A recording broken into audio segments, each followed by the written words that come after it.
पश्चिम Asia में America और Iran के बीच छिड़ा युद्ध अब भारतीय परिवारों के लिए मातम की वजह बन गया है। ओमान की खाड़ी के पास में अमेरिकी नौसेना की नाकेबंदी और हमलों के बीच पिछले 3 दिनों में भारतीय क्रू वाले जहाजों को लगातार निशाना बनाया गया है। इस सैन्य कार्रवाई में 3 भारतीय नाविकों की दर्दनाक मौत हो चुकी है।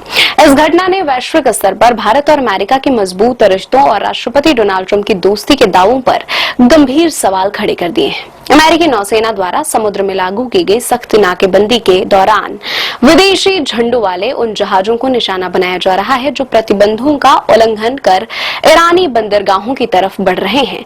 इसी दौरान भारतीय क्रू मेंबर्स वाले कमर्शियल जहाज इसकी चपेट में आ गए। 8 जून को पलाऊ के झंडे वाले जहाज एमटी मैरीवर्क्स पर अमेरिकी बलों ने हमला किया। राहत की बात रही कि इसमें मौजूद सभी 24 भारतीयों को सुरक्षित बचा लिया गया है। इसके ठीक 2 दिन बाद एक और तेल टैंकर एमटी सेटेबिलो पर भी अमेरिकी नौसेना द्वारा भीषण हमला किया गया। इस जहाज पर भी 24 भारतीय सवार थे, जिसमें से 21 को बचा लिया गया, लेकिन 3 भारतीयों की मौत हो गई। इसके तुरंत बाद ओमान तट के पास एक और एसफॉल्ट टैंकर एमवी जलवीर पर भी हमला होने की खबर सामने आई है।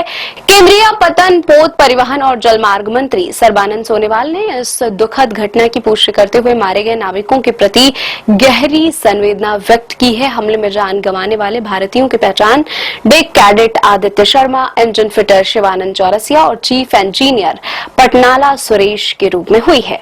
राजनीतिक गलियारों और सोशल मीडिया पर इस बात को लेकर तीखी चर्चा है कि भारत को अपना पक्का दोस्त बताने वाले अमेरिकी राष्ट्रपति डोनाल्ड ट्रंप के रहते अमेरिकी सेना ने भारतीय नाविकों की सुरक्षा की अनदेखी कैसे की। अमेरिकी नौसेना अपनी इस घातक कार्रवाई पर खेद जताने के बजाय इसे अपनी ब्लॉकेड नीति के तहत सही ठहराने की कोशिश कर रही है। हालांकि हमलों के भारी विरोध के बाद राष्ट्रपति ट्रंप ने व्हाइट हाउस से बयान जारी कर कहा है कि वे ईरान के साथ एक बड़ा समझौता करने के बेहद करीब हैं और उन्होंने फिलहाल नए सैन्य हमलों को रोक दिया है। लेकिन तब तक 3 मासूम भारतीयों के घर के चिराग बुझ चुके थे। शुरुआती दौर में कूटनीतिक चुप्पी के बाद भारत सरकार ने अब इस मामले पर बेहद कड़ा रुख अख्तियार किया है। भारतीय विदेश मंत्रालय के प्रवक्ता रणधीर जायसवाल ने साफ किया कि भारत इस तरह के कमर्शियल जहाजों पर होने वाले हमलों के सख्त खिलाफ है। भारत ने इस घटना पर गहरी नाराजगी जताते हुए नई दिल्ली में अमेरिकी दूतावास के समक्ष औपचारिक रूप से कड़ा विरोध दर्ज कराया है।